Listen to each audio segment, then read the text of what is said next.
नमस्कार। कारोबारी सत्र के पहले दिन सोमवार में आप सभी का इकोनॉमी टुडे में बहुत बहुत स्वागत है। मैं हूं आंचल गुलाटी गुम्बर। पिछले हफ्ते की अगर बात करें तो भारी बिकवाली के बाद इस वक्त जो संकेत हमें मिल रहे हैं शेयर मार्केट यानी दलाल स्ट्रीट से वो बहुत पॉजिटिव है। 500 पॉइंट अप इस वक्त सेंसेक्स और निफ्टी कारोबार करते हुए नजर आ रहे हैं।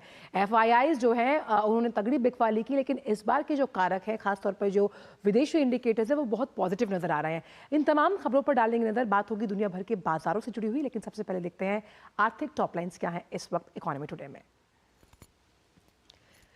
प्रधानमंत्री रोजगार मेले के तहत 71,000 से ज्यादा युवाओं को आज बांटेंगे नियुक्ति पत्र। प्रधानमंत्री अब से थोड़ी देर में वीडियो कॉन्फ्रेंसिंग के जरिए जुड़ेंगे इस कार्यक्रम में। विदेशी निवेशकों ने भारतीय शेयर बाजार में की शानदार वापसी। दिसंबर में भारतीय इक्विटी बाजारों में 21,000 करोड़ रुपए से ज्यादा और ऋण बाजार में 4,646 करोड़ रुपए का विदेशी निवेश।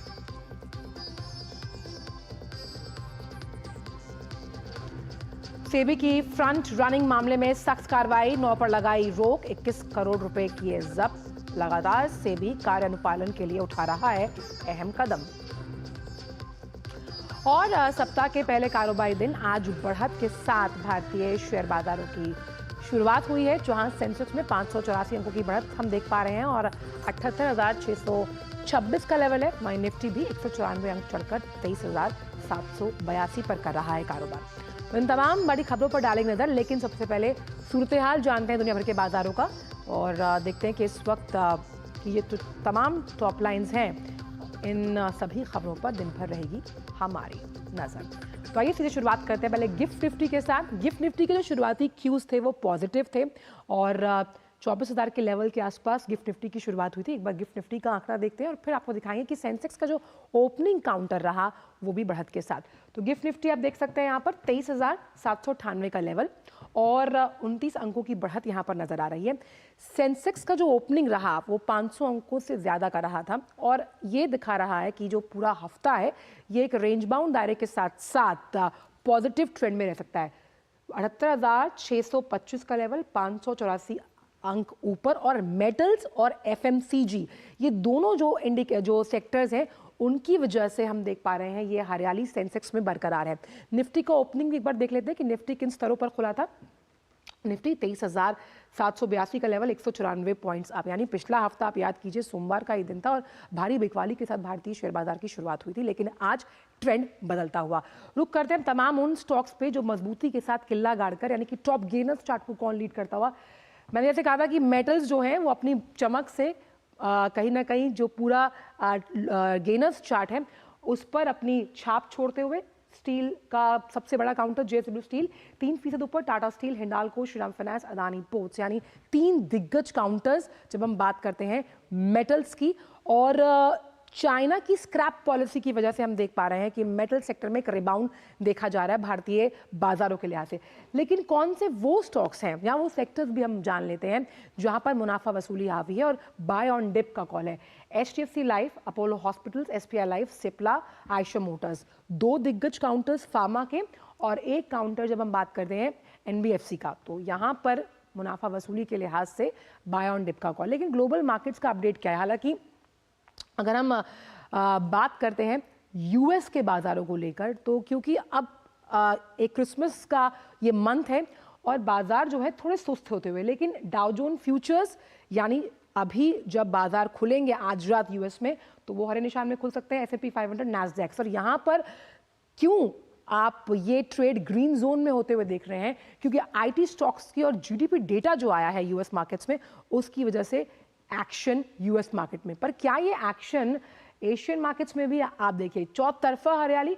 जापानी बेंचमार्क निकाई, हैंगसेंग और कॉस्पी, ये तीनों इंडेक्स जो एशियन मार्केट के हैं वो हरे निशान में ट्रेड करते हुए। एनालिस्ट का मानना था कि इस बार का जो हफ्ता है ये लास्ट वीक रहेगा, लास्ट एक्सपायरी है इस साल की थर्सडे को, तो एक पॉजिटिव ट्रेंड में कारोबार करते हुए नजर आएंगे तमाम बाजार।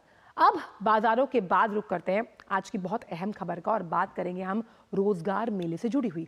प्रधानमंत्री नरेंद्र मोदी आज भर्ती अभियान रोजगार मेले के तहत 71,000 से ज्यादा युवाओं को नियुक्ति पत्र सौंपने वाले हैं। प्रधानमंत्री मोदी देश भर में एक साथ 45 जगहों पर आयोजित जो कार्यक्रम है उसमें वीडियो कॉन्फ्रेंसिंग के जरिए आपसे कुछ ही देर में जुड़ने वाले हैं। इस अवसर पर प्रधानमंत्री मोदी युवाओं को वीडियो कॉन्फ्रेंसिंग के जरिए संबोधित भी करेंगे। अब ये नियुक्तियां कहाँ होने वाली हैं? ये नियुक्तियां गृह मंत्रालय, डाक विभाग, उच्च शिक्षा विभाग, स्वास्थ्य और परिवार कल्याण मंत्रालय, वित्तीय सेवा विभाग सहित जो विभिन्न अलग अलग मंत्रालय हैं वहां की जाएंगी। रोजगार सृजन को सर्वोच्च प्राथमिकता देने के लिए प्रधानमंत्री की प्रतिबद्धता को पूरा करने की दिशा में ये महत्वपूर्ण कदम है। निर्माण और आत्म सशक्तिकरण में भागीदारी के साथ साथ ये युवाओं को सार्थक अवसर भी प्रदान करेगा। और प्रधानमंत्री रोजगार मेले के तहत इस तरह के नियुक्ति पत्र बांटने की वजह से तमाम जो ये मंत्रालय है, जो वहां पर रिक्त हम कह सकते हैं पद हैं, वो भी भरे जाते हैं। तो आइए अब बात करते हैं इकोनॉमी टुडे में आज के फोकस से जुड़ी हुई।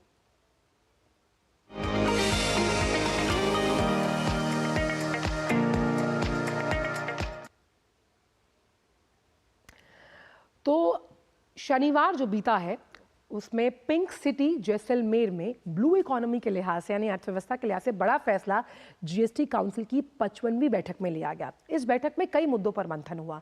वहीं टैक्स चोरी को लेकर देश के वित्त मंत्री साहिबा ने देश के सहित जो तमाम राज्य हैं वहाँ के जो वित्त मंत्री हैं वो काफ़ी सजग और सतर्क दिखाई दिए। और इस मीटिंग में टैक्स चोरी रोकने के लिए काफ़ी गहन चर्चा हुई है। ऐसा प्लान बनाया गया है कि इस चोरी को पूरी तरह से ख़त्म कर दिया जाएगा और इसके लिए काउंसिल ने हम ये मान सकते हैं कि कई मैकेनिज्म्स को मंजूरी दी, नए सिस्टम को मंजूरी मिली है। ट्रैक एंड ट्रेस प्रणाली को लागू करने के लिए जो ये प्रस्ताव है उसे हरी झंडी दिखाई गई है। समझने की कोशिश करेंगे कि आखिरकार जो जीएसटी चोरी करते हैं अब उनकी खैर क्यों नहीं है, इन तमाम ग्राफिक्स के जरिए। तो आखिरकार जीएसटी काउंसिल ने एक नया एक्शन प्लान बनाया। ये एक्शन प्लान किस तरफ इशारा करता है? इस एक्शन प्लान का नाम उन्होंने दिया ट्रैक एंड ट्रेस सिस्टम। और ये जो ट्रैक एंड ट्रेस सिस्टम है इसको बदलते हैं हम, फिर बताते हैं कि ट्रैक एंड से जो ट्रेस सिस्टम है वो कैसे पैनी निगाह रखेगा। यानी इस सिस्टम के जरिए कर चोरी करने वाले खास तौर पे जीएसटी के अंतर्गत वो कैसे पकड़ में आएंगे, क्या धांसू प्लान बनाया है आखिरकार जीएसटी काउंसिल ने। तो तमाम जो वस्तुएं हैं या पैकेट हैं उन पर एक विशिष्ट चिन्ह, एक निशान लगाया जाएगा। अब उस निशान से होगा क्या? उस निशान लगाने से जीएसटी काउंसिल के लिए पता करना आसान होगा कि जो सप्लाई चेन है उसमें इस तरह के प्रोडक्ट्स को ट्रैक करना आसान होगा। और ट्रैक करने से जो कारोबारी हैं उनके लिए टैक्स चोरी नामुमकिन सी हो जाएगी, संभव ही नहीं होगा टैक्स चोरी करना। सबसे अहम बात यहाँ पर यह कि सिस्टम को डेवलप करने के लिए कानूनी ढांचा भी उपलब्ध करवाया जाएगा। यानी कानूनी ढांचे के तहत सारी कार्रवाई होगी और ये जो सप्लाई चेन है उसमें जो वस्तुएं हैं, निर्दिष्टित वस्तुएं हैं जो यानी कि उसमें ऑलरेडी एंट्री हो चुकी है उन तमाम उत्पादों की, उसका पता लगाने के लिए इस तंत्र को और बल दिया जाएगा। अब ये होगा कैसे? क्योंकि यानी कानूनी हम व्यवस्था को इस पूरे नियम से जोड़ेंगे कैसे? तो जो जीएसटी सेवा अधिनियम है 2017 उसकी जो धारा है अधिनियम 2017 में उसकी धारा 148 के तहत ये प्रावधान शामिल किया जाएगा और इससे ट्रैक एंड ट्रेस का जो तंत्र है उसे सशक्त बनाने में मदद मिलेगी। ग्लोबल सप्लाई चेन किसी भी वजह से उसमें व्यवधान ना आए, टैक्स की चोरी प्रोडक्ट्स पे ना हो, उस लिहाज से ये सिस्टम बहुत अहम माना जा रहा है। और इसी पर हम करेंगे चर्चा, लेकिन चर्चा पर जाने से पहले वक्त एक छोटे से ब्रेक का, क्योंकि ब्रेक के उस पर बेहद खास मेहमान इस चर्चा में हमारे साथ जुड़े रहने वाले हैं। तो टैक्स की चोरी कैसे ना हो जीएसटी में से जानने के लिए जुड़े रहिए इकोनॉमी टुडे के साथ। आपके घर के खाने में रेस्टोरेंट जैसा स्वाद ले आए MDH का शाही पनीर मसाला। पनीर को क्या मस्त बना डाला। एक ऐसा तबका जो रिटायरमेंट के बारे में आज भी बिल्कुल नहीं सोचता वो है औरतें। औरतें कमा के भी वनरेबल हैं। सो एनपीएस एक इक्वालिटी ला रहा है, हम सब एक बराबर प्लेटफॉर्म पे हैं। अपने बेहतर कल को सुनिश्चित करने के लिए एनपीएस जरूरी है।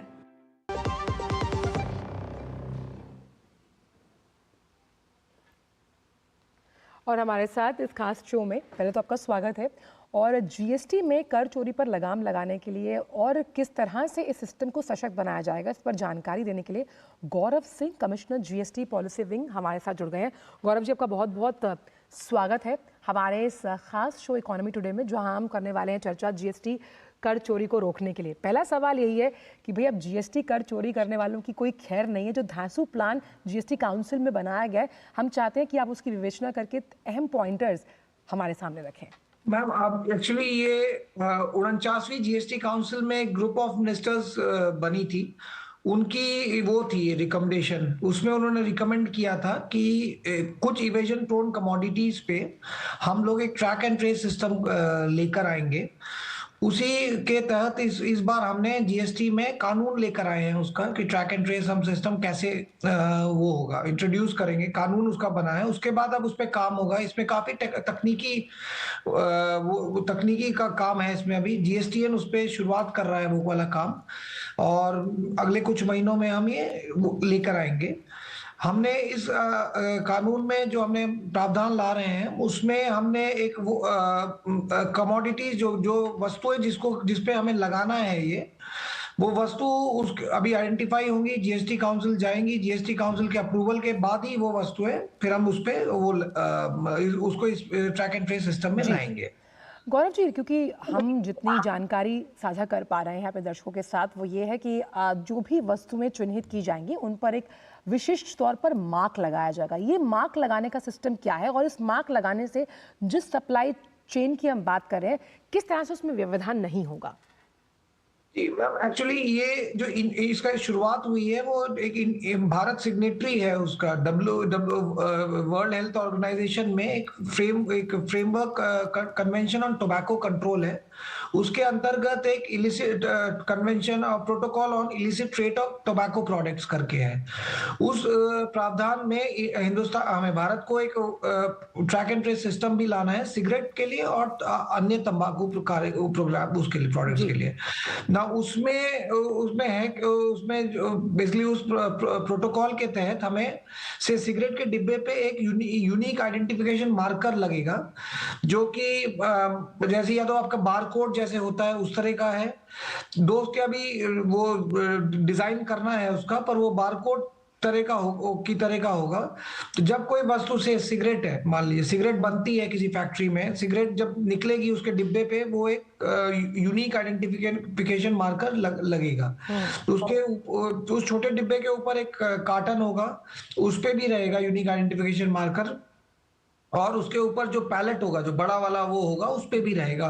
तो हर एक उस पे ये कैप्चर हो रहा है, और डिटेल्स उसमें यूनिक आइडेंटिफिकेशन मार्कर के अंतर्गत जो मैन्युफैक्चरर है, जो बनाने वाला है, वो उस पे डिटेल्स एंटर करेगा उसकी, जिसमें कि चीज कहाँ बना, किस टाइम बना, किस फैक्ट्री में बना, किस ग्राहक को जाना है, वो किस मशीन से बना, उस तरह की डिटेल्स उसको सारे एंटर करने हैं। फिर वो वहां से फैक्ट्री से क्लियर होगा तो किस समय क्लियर हुआ, किस व्हीकल में क्लियर हुआ, वो डिटेल्स रहेंगे। उसके बाद जो उसको जो उसका ग्राहक है, जिसको उसने भेजा वो सामान, वो उसका रिसीट जब उसे मिलेगा तो उसका वो एंटर करेगा। तो ऐसे से करके जो ये जहां कर चोरी हो रही है ज्यादा, उन वस्तुओं पे जब बेसिकली उनके लिए प्लान ये है कि उसकी पूरी सप्लाई चेन में हर एक डिटेल उसके एंटर होने चाहिए। Now ma'am, unique identification marker में अगर से आपको सड़क पे आपको मतलब दुकान में एक सिगरेट मिली, तो आपने अगर रोक के उसे ऑफिसर ने स्कैनर से, बारकोड रीडर से, तो आपने रीड किया उसे, तो आपको पता चल जाएगा कब बना, उसके सारे डिटेल्स उसमें आने चाहिए। नहीं आ रहे हैं तो मतलब वो बिना उसके कर दिए हुए वो अच्छा गौरव जी, क्योंकि जो हम अभी वस्तुओं को लेकर इसमें क्लैरिटी नहीं है, लेकिन फिर भी हम जानना चाहते हैं कि कौन कौन सी ऐसी वस्तुएं हैं जो इस सिस्टम के अंतर्गत आएंगी। अभी डिजाइन नहीं हुआ, काउंसिल के अप्रूवल से होगा, पर सिगरेट और अन्य तंबाकू पदार्थ वो तो बेसिकली वो उसमें, क्योंकि इवेजन भी बहुत है, कर चोरी बहुत है उन क्षेत्रों में, तो स्टार्टिंग इन्हीं से होगी, फिर आगे देखते हैं मैम, वो तो काउंसिल डिसाइड करेगी। गौरव जी, क्योंकि जीएसटी लाने का अर्थ यही था कि ज़्यादा से ज़्यादा जो रेवेन्यू है वो सरकारी खजाने में पहुंचे, और इस तरह के ट्रैक एंड ट्रेस सिस्टम से आपको लगता नहीं है कि जो जहां रेवेन्यू की चोरी हो रही है, जिन हम उत्पादों का जिक्र कर रहे हैं, जहां पर लूपहोल्स हैं, उन्हें उनके नट कसने में बहुत मदद मिलेगी? जी मैम, उसी लिए लाया गया है ताकि ये जो बिल्कुल क्लैंडस्ट बिना डिक्लेयर किए वो जो निकाला जा रहा था सामान, ये सामान अब पकड़ा जा सकता है। क्योंकि आपको सड़क पे जब भी मान लिया वो ट्रक मिला जिसमें आपने वो स्कैन बारकोड की, तो उसमें आपको डिटेल्स आ जाएंगे कि ये तो बिना उसके टैक्स किए दिए बिना निकाली गई है। पर मैम ये एक चीज बताना चाहता हूँ, ये हर एक प्रोडक्ट पे नहीं आएगा, क्योंकि फिर तो वो जीएसटी का जो वो है वो सेल्फ असेसमेंट है, मतलब बिल्कुल। खुद से वो अपना अपना वो निकालेगा कितनी टैक्स लायबिलिटी है, खुद ही वो करदाता अपना कर भरेगा और अपना डिक्लेरेशन करेगा। ये सिर्फ बहुत लिमिटेड वस्तुओं पे रहेगा जहां पर चोरी ज्यादा है, जैसे मैंने उदाहरण दिया, बिल्कुल। सिगरेट है, तंबाकू का पदार्थ है, हर एक उस पे नहीं लगेगा। गौरव जी, क्योंकि इसे कानूनी ढांचा भी उपलब्ध करवाया जाएगा, जिस तरह से जो 2017 का जीएसटी अधिनियम है उसमें प्रावधान लाकर, तो क्योंकि अब इसमें आपके पास लॉ कंप्लायंस है, तो उस लिहाज से एक कहीं ना कहीं आप मान सकते हैं वो कैरेट एंड स्टिक वाली थ्योरी भी काम करती है कि एक कंप्लायंस के लिहाज से आपको डर है कि आप पर कानूनी कार्रवाई भी की जा सकती है अगर आप कर चोरी करते हैं तो। जी मैम, ये लाया उसी का इसका वो है मैम। और इसमें मैम एक स्टेज और भी है इसमें, क्योंकि वो एक अंतर्राष्ट्रीय एग्रीमेंट के तहत भी है ये। सो हमें दूसरे देशों से, मान लीजिए विदेश से भी सिगरेट, कई आपने सुना होगा विदेश से बहुत सिगरेट आ रही हैं, नहीं बिना उसके कर के बिक रही हैं, तो वो भी हमें इंफॉर्मेशन डब्ल्यूएचओ के माध्यम से दूसरे देश से शेयर करनी है। दूसरे देश की सिगरेट अगर यहाँ आती है तो वो इंफॉर्मेशन वो लोग को भी हमें शेयर करनी है। जो भी कुछ 60 देश इस ट्रैक एंड ट्रेस सिस्टम के जो कानून वो है, प्रोटोकॉल है, उसके सिग्नेटरीज हैं उन सबको। गौरव जी, क्योंकि अभी 55वीं बैठक में इसे अभी हरी झंडी दिखाई गई है, लेकिन कितने समय में इसका अनुपालन करने के लिए ये पिक्चर में क्लैरिटी से हमें पता लग पाएगा कि भाई इस पर्टिकुलर मंथ से या इतने महीनों के ब्लूप्रिंट के बाद ये अब सब राज्यों पर लागू होगा? ये अभी तो कानून तो एक छोटा, अभी पहला बहुत छोटा सा स्टेप है कानून। ये तो जस्ट एक ऊपर का हमने वो दे दिया है कि आप नीचे उस पे नियम बनेंगे, अब इसके पूरे नियम बनेंगे, पूरा सिस्टम बनेगा, पूरे इसके प्रोसीजर्स फॉर्म सब बनेंगे मैम। तो इसमें थोड़ा समय लगेगा, क्योंकि ये बड़ा एक बड़ा चेंज है। और पर ये है कि एक बार आ जाएगा, शुरू में दिक्कतें होंगी भी, करदाताओं को भी, सिस्टम में भी, बट धीरे धीरे करके ये स्थिर हो जाएगा। तो मैं समय का कोई ऐसा फ्रेम नहीं बता पाऊंगा कि जी। इतने समय में आ जाएगा, पर मान राज्यों की लीजिए इसमें 2025 में आ जाना जी चाहिए मैम। गौरव जी, इसमें राज्यों की भूमिका कितनी अहम हो जाती है? क्योंकि आखिरकार ये फैसला राज्यों के जो वित्त मंत्री थे वो भी मौजूद थे, काफी सजग और सतर्क थे कि भाई ये कर चोरी अगर नहीं होती है तो सीधी सी बात है वो पैसा राज्य के विकास की और अन्य योजनाओं के लिए इस्तेमाल किया जाएगा। इसमें राज्य की भूमिका कितनी अहम आप मानते हैं जीएसटी काउंसिल के साथ? बहुत है, जैसे ही ये प्रपोजल का प्रेजेंट हुआ था, राज्यों ने बड़ा समर्थन किया इसको, उन्हें भी लगा है बहुत जरूरी है, ये बहुत इंपॉर्टेंट है, बहुत महत्वपूर्ण वो है, कदम है, जो कि उन्होंने कहा जल्दी से जल्दी करना चाहिए, क्योंकि इसमें सबका मानना था कि इतनी कर चोरी हो रही है तो उसको कंट्रोल करने की वो है, आवश्यकता है। तो राज्यों का, और अभी जैसे हमने कानून, अब हमारा ये बजट में आएगा, ये हमारा जो ये सीजीएसटी एक्ट का जो ये अमेंडमेंट है वो इस बजट में आएगा, और राज्य भी लेकर आएंगे अपने बजटों में। तो मैम ये देखिए, जैसे एक डेट अभी निर्धारित होगी कि किस दिन से लागू होगा, क्योंकि इतने सारे स्टेट्स को सबको अपने उसमें लाना है, थोड़ा समय लगता है उसमें उसकी वजह से। और ट्रैक एंड ट्रेस सिस्टम को और पुख्ता बनाने के लिए खासतौर पर डिजिटल तंत्र को भी मजबूत करना जीएसटी काउंसिल की सबसे बड़ी प्राथमिकता रहेगी। उस लिहाज से कैसे काम किया जाएगा इस पर? मैम ये जैसे अब कानून आ गया, साइड बाय साइड ये जीएसटीएन जो हमारी तकनीकी वो है, जो इस पूरा जीएसटी नेटवर्क संभालता है, जीएसटीएन वालों ने काम शुरू कर दिया है मैम इस पे। जी। तो वो अभी स्टडी कर रहे हैं। दुनिया में कई देशों में आ चुका है ट्रैक एंड ट्रेस, क्योंकि वो प्रोटोकॉल के तहत ही कई देश सिग्नेटरी हैं मैम। तो उन लोग के नियम, उन लोग का सिस्टम वो लोग स्टडी करेंगे, उसके बाद मैम वो लोग हमें रिकमेंडेशन करेंगे, हम फिर काउंसिल में जाएंगे, काउंसिल की फिर पर इजाजत से हम ये लॉन्च होगा मैम। बिल्कुल, बहुत बहुत शुक्रिया गौरव जी, आप इस शो पर आए। और जीएसटी कर चोरी करने के जो पहला स्टेप है वो सरकार ने उठा लिया, हालांकि अभी इसमें समय लगेगा, लेकिन अगर कर चोरी होती है जीएसटी के मुहाने पर तो अब उनकी खैर नहीं। बहुत बहुत शुक्रिया इन तमाम जानकारियों को हमसे साझा करने के लिए इकोनॉमी टुडे में। और इकोनॉमी टुडे में अब वक्त हो चला है कुछ और खबरों का, आइए उसका भी रुख करते हैं। वित्त वर्ष 2023-24 में सरकारी कंपनियों के लिए ये जो साल है, जो ये फाइनेंशियल ईयर रहा, ये बहुत अच्छा रहा। सरकारी कंपनियों ने इस वित्त वर्ष में बहुत अच्छा प्रदर्शन किया। कंपनियों ने मुनाफे में बड़ी तेज़ी दिखाई दी है और केंद्रीय सार्वजनिक क्षेत्र के जो तमाम उद्यम हैं उनका कुल शुद्ध लाभ सालाना आधार पर 47% बढ़कर 3.22 लाख करोड़ रुपए रहा, जबकि वित्त वर्ष 2022-23 में ये करीबन 2 लाख करोड़ के आसपास था। इस दौरान सीपीएसई का मार्केट कैप भी दोगुना हुआ। मार्केट कैप में वृद्धि में मुख्य योगदान NTPC limited, oil and natural gas corporation limited, Hindustan aeronautics limited, coal India limited, Indian railway finance corporation limited शामिल है। वित्त मंत्रालय के सार्वजनिक उद्यम विभाग द्वारा जारी रिपोर्ट की माने तो लाभ में वृद्धि का एक बड़ा हिस्सा पेट्रोलियम समूह से आया।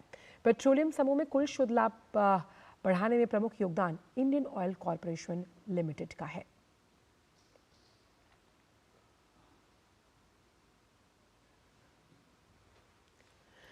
और अब बात फॉरेन पोर्टफोलियो इन्वेस्टर्स यानी विदेशी निवेशकों की, जिन्होंने भारतीय शेयर बाजार में एक शानदार वापसी की। विदेशी निवेशकों ने दिसंबर में अब तक भारतीय पूंजी बाजार यानी इक्विटी मार्केट में 26,000 करोड़ रुपए से अधिक का निवेश किया।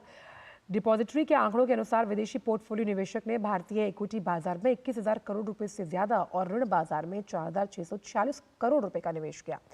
इसमें भारतीय पूंजी बाजार यानी इंडियन कैपिटल मार्केट का कुल शुद्ध निवेश 26,435 करोड़ रुपए माना गया।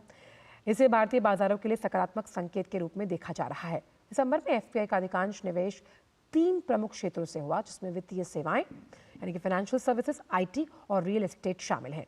इन क्षेत्रों में कुल निवेश का 83% हिस्सा रहा। इनमें वित्तीय सेवाओं में 7,424 करोड़ रुपए, आईटी में 6,754 करोड़ रुपए और रियल एस्टेट में 4,689 करोड़ रुपए का निवेश हुआ। इस साल अब तक एफपीआईज ने इक्विटी में 6,770 करोड़ रुपए और डेट मार्केट में 1,01,000 करोड़ रुपए के आसपास का शुद्ध निवेश किया है। बात मार्केट रेगुलेटर सेबी की, जिसने एक फ्रंट रनिंग मामले में सख्त कार्रवाई की और कार्रवाई करते हुए PNB, MetLife, India insurance company के इक्विटी डीलर सचिन बकुल दगली और 8 अन्य संस्थाओं पर प्रतिबंध लगाया।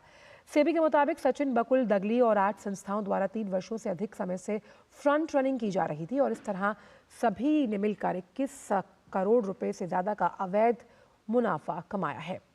सेबी ने इन सभी को शेयर बाजार से प्रतिबंधित कर दिया और साथ ही अवैध रूप से अर्जित किए गए लाभ को जब्त कर लिया। सेबी ने कार्रवाई से पहले पीएनबी, मेटलाइफ, इंडिया इंश्योरेंस से जुड़े कुछ संदिग्ध फ्रंट रनिंग ट्रेड्स की भी जांच की है और ये बताया गया कि कुल 6,766 फ्रंट रनिंग ट्रेड हुआ करते थे, जिसमें 21 करोड़ रुपए से ज्यादा का लाभ अर्जित किया गया है। फ्रंट रनिंग है क्या? ये एक गैर कानूनी प्रथा है।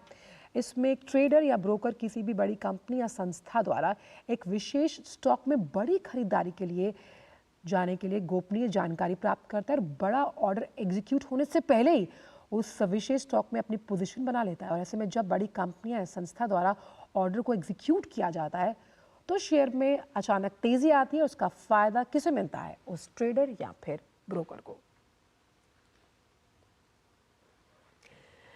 साल 2024 आईपीओ मार्केट के लिए धमाकेदार या फिर शेयर मार्केट के लिए गुलजार देने वाला रहा। इकोनॉमिक ग्रोथ की रफ्तार, अनुकूल बाजारिक जो परिस्थितियां रहीं, उसकी वजह से रेगुलेटरी फ्रेमवर्क में जो सुधार था, ये वजह रही कि साल 2024 में आईपीओ बाजार में काफ़ी तेज़ी देखने को मिली। साल के दौरान कंपनियों के आईपीओ के जरिए करीबन 1.6 लाख करोड़ रुपए की राशि जुटाई गई। अब माना यह जा रहा है कि अगले साल 2025 में भी आईपीओ के लिए ये साल बेहतरीन साबित होगा। आईपीओ के लिए असाधारण रहा ये साल न केवल इशू लाने वाली कंपनियों के भरोसे को दर्शाता है, बल्कि इसमें निवेशकों के विश्वास का भी पता चलता है। निवेशकों ने लिस्टिंग के दिन फायदा कमाने के अलावा लॉन्ग टर्म के लिए भी कंपनियों की क्षमताओं में भरोसा जताया और इस साल का सबसे बड़ा आईपीओ hyundai मोटर्स 27,870 करोड़ रुपए रहा। उसके बाद स्विगी 11,327 और एनटीपीसी ग्रीन एनर्जी जो हाल ही में अभी लॉन्च हुआ वो 10,000 करोड़ रुपए का था। बजाज हाउसिंग फाइनेंस 6,560 करोड़ रुपए, ओला इलेक्ट्रिक मोबिलिटी 6,145 करोड़ रुपए, जहां पर सर्किट भी लग गया था और अकेले दिसंबर में कम से कम 15 आईपीओ आए। यूनिमेक एरोस्पेस और मैन्युफैक्चरिंग का 500 करोड़ रुपए का आईपीओ आज खुलने वाला है।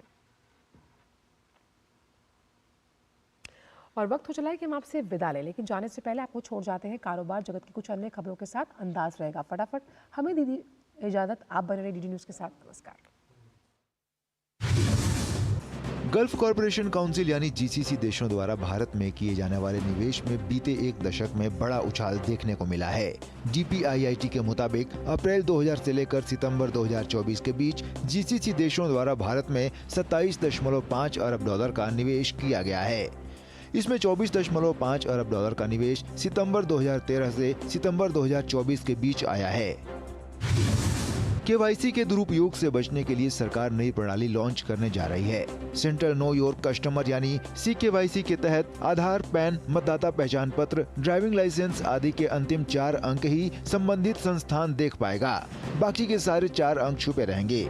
20 जनवरी 2025 से नई व्यवस्था लागू होगी। सरकार 24 दिसंबर को सार्वजनिक उपयोग के लिए 2 नए ऐप जागो ग्राहक जागो ऐप, जागृति ऐप और जागृति डैशबोर्ड लॉन्च करेगी। विभाग की इन पहलों का उद्देश्य एक पारदर्शी और निष्पक्ष डिजिटल मार्केटप्लेस बनाना है, जहां उपभोक्ता बिना किसी धोखे या दबाव के सोच समझकर फैसले ले सकेंगे। साथ ही उपभोक्ताओं को उनके अधिकारों के बारे में भी शिक्षित किया जाना है। रिसस्टेनेबिलिटी लिमिटेड के CEO ने कहा कि कचरा उद्योग का आकार 2030 तक बढ़कर 3 लाख करोड़ रुपए होने की संभावना है, जो फिलहाल 60,000 करोड़ है। साथ ही कचरा रिसाइकलिंग उद्योग में 2030 तक 11 लाख से अधिक लोगों को रोजगार देने की संभावना है। चालू वित्त वर्ष में देश का चमड़ा और फुटवेयर निर्यात 12% बढ़कर $5.3 अरब पर पहुंच सकता है। काउंसिलिंग फॉर लेदर एक्सपोर्ट के अनुसार प्रमुख वैश्विक बाजारों में बेहतर मांग के चलते चमड़ा और फुटवेयर निर्यात में बढ़ोतरी होने की उम्मीद है। केंद्र सरकार ने सार्वजनिक क्षेत्र की कंपनी IFCI लिमिटेड को 500 करोड़ रुपए देने का फैसला किया है। इस निवेश के बाद IFCI लिमिटेड में सरकार की हिस्सेदारी बढ़ जाएगी। सितंबर 2024 में कंपनी में सरकार की हिस्सेदारी 71.72% थी। अकासा एयरलाइन के चालू वित्त वर्ष में अपने बेड़े में कुछ और विमान जोड़ने की उम्मीद है। अगस्त 2022 में परिचालन में आई एयरलाइन के पास फिलहाल 26 बोइंग 737 मैक्स विमानों का बेड़ा है और उसने 2000 विमानों का ऑर्डर दिया है।